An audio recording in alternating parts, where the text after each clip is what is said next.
Oh, Lord, I done it now, and I just look at her. Look at that face, like it wore out two bodies. Her old man has got a few bob put by. It's more than I have. It'll all be hers when he pegs out, and that shouldn't be long by the sound of things. Oh, she is ugly, though. Some moments from The Benny Hill Show still cause shock, even today. Even though the show was once loved by millions, not every episode aged well. In fact, there are 3 Benny Hill Show episodes that are still banned today. And when you see them, the reason becomes very obvious. I'm warning you. You do that one more time and I'll call the police. Understand? You never heard of Candid Camera? No. It's my mum's favorite program. These episodes pushed jokes too far, crossed lines that TV no longer accepts, and left a mark on the show's reputation. Back then, people laughed without thinking too much. Now, it's no longer the same. Standards have changed, and what was once seen as funny is now seen as offensive or inappropriate. So why were the episodes never allowed back on air? Join us as we explore the show's journey and what led to its gradual decline. Raised from scratch, long before fast edits and viral comedy clips took over screens, a different kind of humor began to grow on British television. In the 1950s, a new program stepped into homes and slowly built a strong connection with viewers across the country. This show leaned on movement, timing, and simple but clever ideas that anyone could understand. That program was The Benny Hill Show, which first aired on January 15, 1955, on BBC One. It introduced a fresh direction for comedy, one that mixed visual humor with playful character work. The man behind the show, Benny Hill, was born Alfred Hawthorne Hill. His early life did not begin with television fame. He moved through different kinds of jobs before finding his place in entertainment. He worked as a milkman, waking up early and moving through streets. He also worked as a bridge operator, managing the movement of traffic and water routes. At another point, he spent time as a drummer, learning rhythm and timing, which later shaped his sense of comedic pacing. These experiences built discipline and observation, both of which played a role in his later work. When he stepped into comedy, he brought a style that felt different. He leaned heavily on physical humor, using facial expressions, body movement, and timing to create laughter. He also used mime and parody, allowing him to tell stories without needing many words. This approach made his work easy to follow for a wide audience. From the very beginning, the show stood out because it blended different forms of entertainment into one format. The program started as a variety show. Each episode carried a mix of sketches, musical moments, and short performances. This structure allowed it to feel fresh every time. One moment could show a comedic chase, and the next could shift into a musical act or a character sketch. Benny Hill showed strong skill in creating different personalities. Each character had a clear look and behavior, which made them easy to recognize and enjoy. His ability to switch between roles helped keep the show lively. As time moved on, the show began to grow in size and detail. The sketches became more developed, with stronger setups and more connected ideas.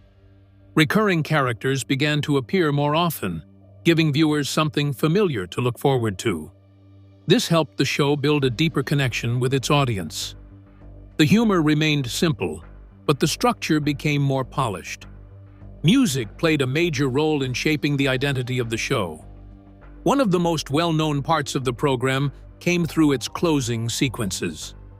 The tune Yakety Sax, composed by James Q. Spider Rich and Boots Randolph, became closely tied to the fast-moving chase scenes. This piece first appeared in an episode aired on November 19, 1969, during a period when the show moved to Thames Television production. The version used on the show featured a lively saxophone performance by Peter Hughes. Behind the scenes, musical direction was handled with care. Ronnie Aldridge served as the musical director for much of the show's run. He was known for his work in easy listening arrangements and brought a smooth and balanced sound to the program. His role ensured that the music blended well with the comedy, instead of overpowering it. During the 1973 to 1974 season, Albert Elms took over this role. He continued the same level of quality, keeping the musical style steady and consistent. Another important part of the show's sound came from the Ladybirds, a vocal harmony trio. They provided backing vocals and sometimes appeared on screen between 1969 and 1974. The show also developed strong opening elements. One of the most recognizable features was the energetic introduction delivered by Henry McGee. His voice carried excitement and set the tone for what followed. This introduction helped build anticipation before each episode, drawing viewers into the program. As the years passed, Benny Hill became more central to the show's identity. From 1975 onward, he was often presented as the Lad, a title that highlighted his role as the driving force behind the program. This shift placed more focus on his presence and style, making him the clear center of attention in each episode. At the end of each show, he appeared directly to the audience. He would give a closing line that created a sense of connection between the performer and viewers at home, making it feel more direct and human. Throughout its run, the program maintained a consistent charm. It combined visual humor, music, and character-driven sketches in a way that felt both simple and effective. The production balanced different elements without making any part feel too heavy. Each section worked together to create a smooth viewing experience. Benny Hill's style relied on timing, expression, and creativity. He used physical comedy in a way that crossed language barriers, allowing people from different places to enjoy the show. His work helped shape a form of television comedy that remained recognizable for many years. The energy, rhythm, and structure of the show continued to influence how comedy could be presented on television. Its unique blend of music and movement created moments that stayed in the minds of viewers long after each episode ended. Meanwhile, let's take a look at the factors that drove The Benny Hill Show to fame. Peak madness, the wild rise. A major turning point came when The Benny Hill Show shifted away from its earlier home and stepped into a new broadcasting space in 1969. The move to ITV under Thames Television opened a wider path for the program and gave it a stronger push into mainstream attention. The show had already gained steady recognition during its time on the BBC, but this change brought a new level of exposure. With more support and a broader reach, the production began to grow in both scale and confidence, setting the stage for a stronger presence across British television. The new environment allowed Benny Hill and his team to shape their ideas with fewer limits. Creative control became more flexible, and the show could explore bolder styles of humor and presentation. This freedom helped the program stand out in a crowded television space. By the early 1970s, the show had grown into one of the most recognized comedy programs in the country. Its structure, pacing, and visual identity became more refined, and it started to define a specific type of entertainment that mixed fast action with simple humor. The comedy style leaned heavily on physical performance. Benny Hill used movement, timing, and expression to create strong visual moments that could be understood without complex dialogue. His performances often included exaggerated gestures, quick reactions, and carefully planned falls. These elements created a rhythm that kept viewers engaged from one scene to the next. The humor worked across different age groups because it relied on clear visual cues rather than detailed language. This approach carried a strong connection to earlier forms of entertainment. The influence of silent film comedy could be seen in the way scenes were built and delivered. Performers like Charlie Chaplin and Buster Keaton had used similar techniques, focusing on timing and body movement to create laughter. Benny Hill adapted these ideas for television, blending them with modern editing and sound. This mix gave the show a timeless feel, while still keeping it fresh for new audiences. Another key part of the program came through parody. Benny Hill developed a strong ability to imitate and reshape popular culture. Television shows, films, and public figures became material for his sketches. These parodies highlighted familiar ideas, but presented them in a playful and exaggerated way. The humor came from recognition as well as surprise, allowing viewers to enjoy both the reference and the twist placed on it. One example appeared in a 1976 sketch titled "Murder on the Oregon Express." This segment recreated the style of popular detective shows and characters. It drew from figures like Hercule Poirot and television personalities connected to crime dramas. Through editing and camera work, the sketch moved quickly between scenes, building a layered performance that showed Benny Hill's range. Each moment carried a mix of visual humor and character imitation, giving the segment a strong sense of structure. The tone of the show also included playful and suggestive humor. Double meanings and light teasing became part of its identity. These elements added a different layer to the comedy, creating moments that worked on more than one level. While many viewers enjoyed this style, some critics raised concerns about how certain characters, especially women, were presented. The use of specific costumes and situations became a point of debate in public discussion. Within the structure of the sketches, the balance often placed male characters in foolish positions. Benny Hill's roles frequently showed him as clumsy or easily outmatched. Female characters, in contrast, often appeared more controlled and confident. This pattern could be seen clearly in the well-known chase sequences. These scenes used fast movement, quick cuts, and repeated actions to build energy. The chase scenes became one of the most recognizable parts of the show. Groups of characters would run through different settings, creating a chain of movement that kept building in speed. These sequences were closely tied to the music, especially the track Yakety Sax.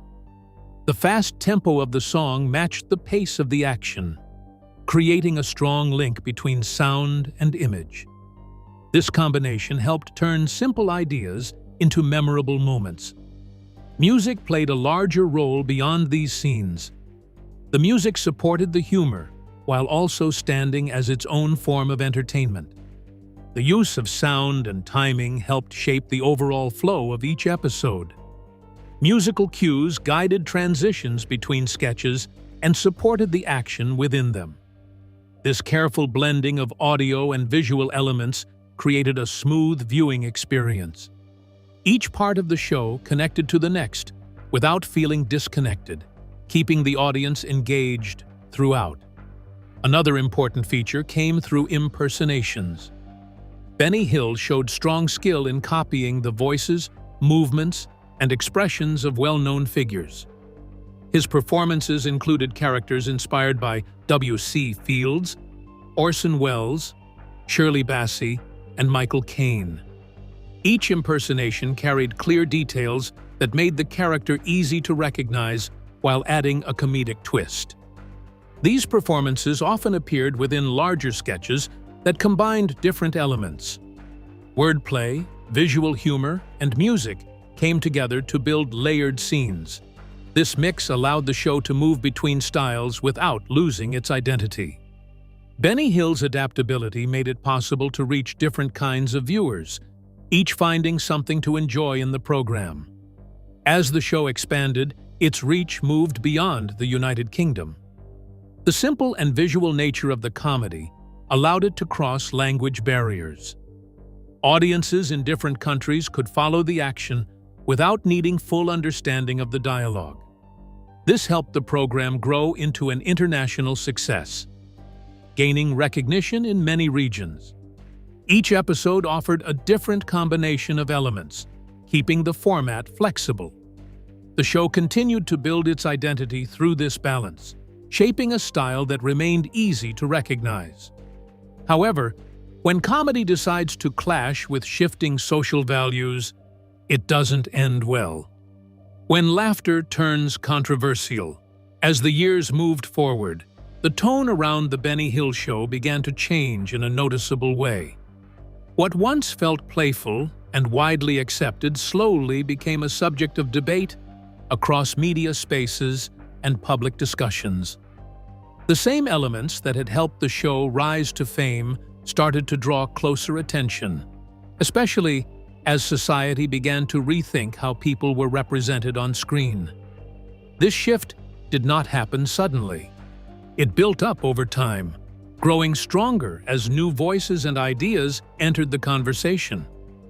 A major part of the criticism focused on how women were shown in the program. Many viewers and commentators pointed to repeated patterns in the sketches. Female characters often appeared in revealing clothing and were placed in situations built around visual attraction. These portrayals were linked with humor that relied on suggestion and body-focused attention. As time passed, more people began to see these choices as reinforcing narrow and outdated ideas about gender roles. The structure of many sketches added to this concern. Scenes often followed a pattern where male characters, including Benny Hill himself, chased after women in fast-moving sequences. These chases were presented as light entertainment, supported by music and quick editing. However, some viewers began to view these scenes differently. The repeated idea of pursuit, combined with the visual framing, created discomfort for those who felt it reduced female characters to simple roles within the joke. During the 1970s and 1980s, public awareness around gender equality grew stronger. Discussions about fairness, respect, and representation became more visible in media and everyday life. As these conversations expanded, older forms of humor faced closer examination. The style used in The Benny Hill Show became part of this wider review. Critics began to question whether such content still fit within changing social expectations. Benny Hill responded to these concerns by explaining his creative approach. He viewed his work as exaggerated comedy rather than a direct reflection of real life. His intention focused on creating laughter through over-the-top situations and playful exaggeration. Within his sketches, male characters often appeared clumsy, confused, or unsuccessful. This dynamic placed them in positions where they became the focus of the joke rather than the figures of control. In this structure, female characters often appeared more composed and aware. They reacted to situations with confidence, sometimes turning the outcome in their favor. This contrast formed part of the show's internal balance.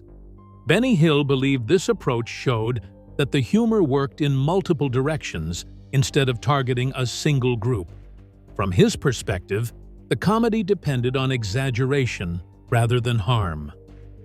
The production team behind the show supported this view. They pointed to the program's strong ratings and large audience as signs of its broad acceptance. Under Thames Television, the show continued to reach millions of viewers both in the United Kingdom and in other countries. The producers saw this popularity as evidence that the content connected with people across different regions and backgrounds.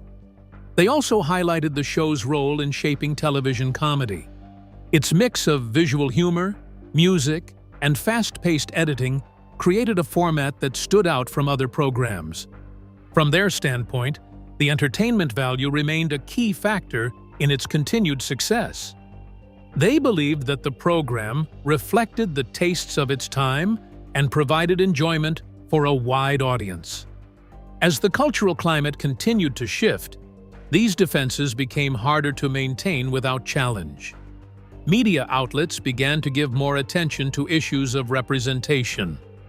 Public discussions expanded, bringing in different viewpoints about what should or should not appear in entertainment. This growing awareness placed additional pressure on shows that followed older patterns. By the late 1980s, criticism became more direct and visible. Figures within the entertainment industry began to speak openly about their concerns. One of the voices in this discussion came from Ben Elton, who criticized the way women were presented in the show. His comments reflected a wider change in how comedy was being viewed during that period. These reactions formed part of a larger cultural movement. Audiences started to look for content that showed greater balance and respect across different groups. The expectations placed on television programs began to rise. Entertainment was no longer judged only by how much laughter it created. It was also examined for the messages it carried and the images it presented. The pressure created by these changes led to some adjustments within the show itself. Later episodes began to reduce certain elements that had drawn the most criticism. The well-known chase sequences, which had been a central feature for many years, appeared less often. This shift showed an attempt to respond to changing audience expectations while still holding on to the program's identity. Despite these efforts, the overall perception of the show continued to shift. For many viewers, the style of humor began to feel tied to an earlier time. New forms of comedy started to rise, bringing different tones and perspectives. These newer approaches often focused on dialogue, social awareness, and varied character roles. In comparison, older formats began to lose their strong hold on audiences. The change in reception did not come from one single source. Certain factors created an environment where long-running shows had to adapt quickly or face a decline in relevance. The balance between tradition and change became harder to manage as expectations continued to evolve. The experience of The Benny Hill Show reflected a shift in entertainment culture. It became an example of how success and criticism could exist side by side within the same space. But in what way did controversy influence the show's eventual decline? The sudden fall of a TV giant. Toward the end of the 1980s, the long run of The Benny Hill Show began to weaken drastically. A program that once held a strong place on British television started to lose its grip on viewers. Ratings began to fall, and the gap between its past success and present performance became more visible with each passing season. One major factor behind this decline came from shifting social attitudes. The style of humor that had once drawn large audiences began to feel less connected to the expectations of a new generation. The show relied heavily on slapstick action, playful teasing, and suggestive moments. Over time, these elements started to feel out of step with the direction in which public taste was moving. More viewers began to look for comedy that reflected modern ideas about fairness and representation. The portrayal of women became a central issue in this shift. Earlier acceptance gave way to growing discomfort among audiences who saw these patterns as outdated. The repeated use of certain visual jokes and character roles no longer carried the same appeal. What once seemed light and playful began to draw stronger criticism. This change in reaction played a direct role in reducing the number of viewers who continued to follow the program. At the same time, the cost of producing each episode became a serious concern. The show required detailed sets, large casts, and careful editing to bring its fast-paced sketches to life.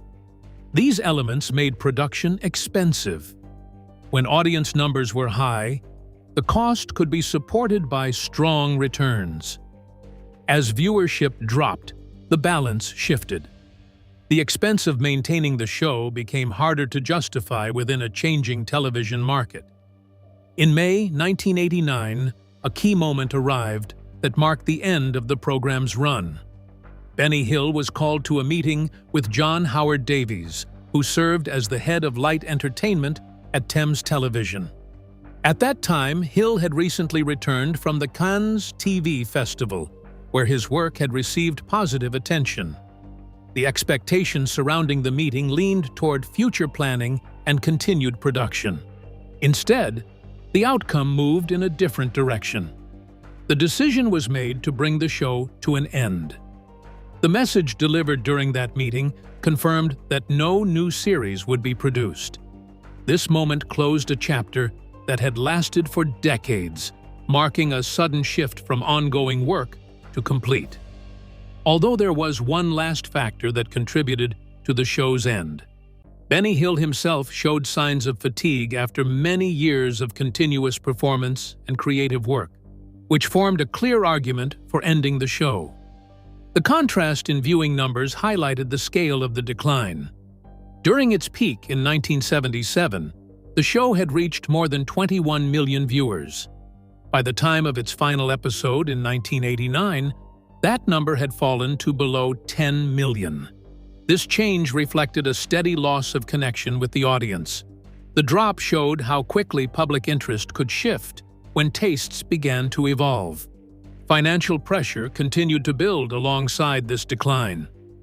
Television networks needed to focus on programs that could deliver strong returns. With falling ratings, the Benny Hill Show no longer provided the same level of value. Resources had to be directed toward newer content that matched current trends and attracted larger audiences. This economic reality played a direct role in shaping the final decision.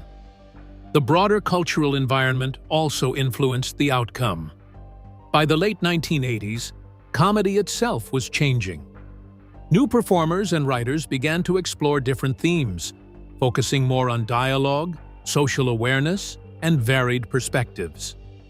The older style of visual humor, especially when linked to repeated patterns, began to lose its place in mainstream entertainment. This shift made it harder for long-running shows to maintain relevance. Despite these challenges within the United Kingdom, the show continued to perform strongly in other parts of the world. It was broadcast in more than 90 countries, reaching a wide international audience. The visual nature of the comedy allowed it to cross language barriers, making it accessible to viewers from different cultural backgrounds. This global reach helped maintain its reputation even as domestic criticism increased. The contrast between international success and local decline showed how entertainment could be received differently depending on cultural context. While some audiences continued to enjoy the familiar style, others moved toward newer forms of storytelling. This divide became more noticeable as the show approached its final years. After the cancellation in 1989, the program largely disappeared from national British television for a long period. Full episodes were not widely broadcast, reflecting the shift in audience preference and industry direction. The absence lasted for many years, creating a gap between its original run and later reintroductions. In the 2000s, the show began to appear again in selected broadcasts. Networks such as That's TV included it in special schedules, often during holiday periods. This return showed that interest in the program still existed, even after years of absence. It remained part of television history, remembered for its earlier impact and distinctive style. So what became of the cast? Who helped bring Benny Hill's comedy to the screen? Let's find out. Life after the spotlight. After the Benny Hill Show came to an end in 1989, the lives of its cast began to move in very different directions.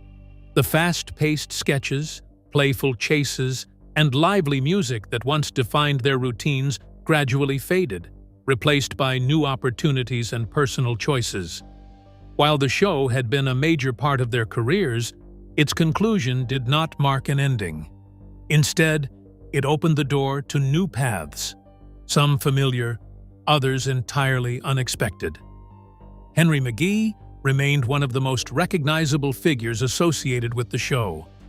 As the dependable straight man and the voice behind the opening announcements, he played a key role in balancing the show's energetic comedy. After the series ended, he continued working steadily in television and film, with appearances in productions like The Italian Job and The Saint.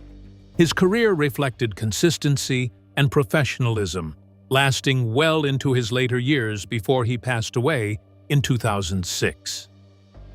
John Keefe chose a different direction.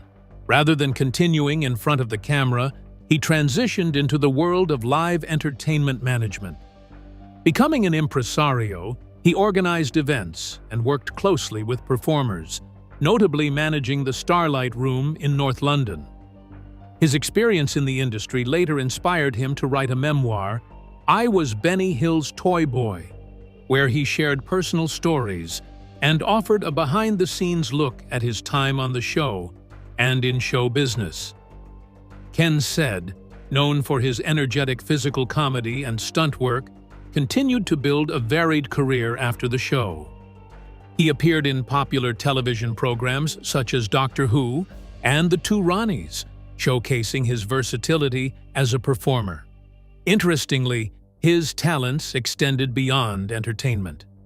He became involved in athletics and coached a young sprinter who went on to compete in the 200-meter final at the 1984 Olympic Games. This chapter of his life highlighted his ability to inspire others in completely different fields. He remained active for many years until his passing in 2021. Nicholas Parsons went on to achieve one of the most enduring careers among the cast. Although he played a more reserved role during his time with Benny Hill, his later work brought him widespread recognition. He became the longtime host of the radio program Just a Minute and the television game show Sale of the Century. His voice and presence became deeply familiar to audiences across generations, and he continued working well into his 90s before passing away in 2020 at the age of 98. Bob Todd carried forward his work in comedy, maintaining a strong presence in film and television. Known for his precise timing and physical humor, he appeared in productions like The Marty Feldman Comedy Machine and Carry On Again. Doctor. His performances reflected a deep understanding of comedic rhythm, and he remained active until his death in 1992. Cyril Cross, who stepped in during Bob Todd's absence on the show, also enjoyed a long and steady career. His work spanned more than 3 decades, including appearances in films like Operation Daybreak. Known for his versatility and language skills, he was able to take on a wide range of roles. After many years in the industry, he eventually chose to retire, closing a long chapter of consistent work. Jackie Wright remained one of the most memorable figures from the show. His distinctive appearance and expressive reactions became a defining part of its identity.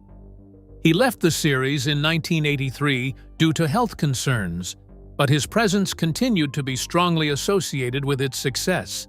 He passed away in 1989, leaving behind a lasting legacy that fans still remember today. Among the female cast, Jenny Lee Wright made a notable transition by moving behind the scenes. She became a Foley artist, contributing sound effects to films such as Shakespeare in Love and Die Another Day. Her shift from on-screen performance to technical work demonstrated her adaptability and creative range. Sue Bond, on the other hand, remained in the spotlight, continuing her career in theater, television, and cabaret, where she connected directly with live audiences.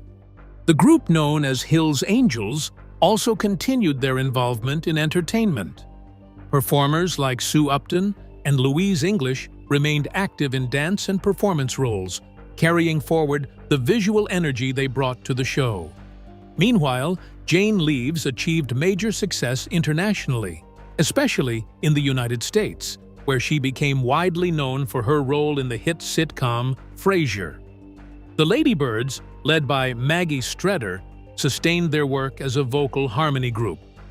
Their music continued to support various projects, preserving the distinctive sound that had been part of the show's charm. Even after the curtain fell on The Benny Hill Show, the journeys of its cast did not end. Each member carried forward their experiences in different ways, proving that while the show may have concluded, their stories and their impact continued well beyond its final scene. If you enjoyed this video, like and subscribe, and also click the next video shown on your screen.